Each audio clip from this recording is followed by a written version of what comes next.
بسم اللہ الرحمن الرحیم۔ چاند دیکھنا اور پھر روزہ رکھنا۔ سیدنا عبداللہ بن عمر رضی اللہ عنہما بیان کرتے ہیں کہ رسول اللہ صلی اللہ علیہ وسلم نے فرمایا، تم روزہ نہ رکھو حتیٰ کہ چاند دیکھ لو، اور افطار نہ کرو حتیٰ کہ چاند دیکھ لو۔ اگر تم پر مطلع ابر آلود ہو تو گنتی پوری کر لو۔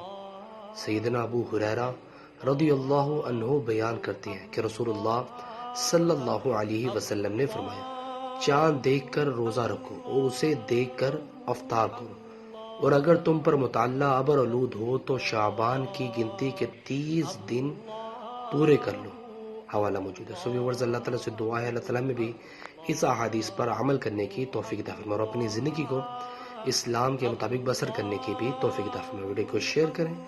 جزاک اللہ۔ السلام علیکم ورحمۃ اللہ وبرکاتہ۔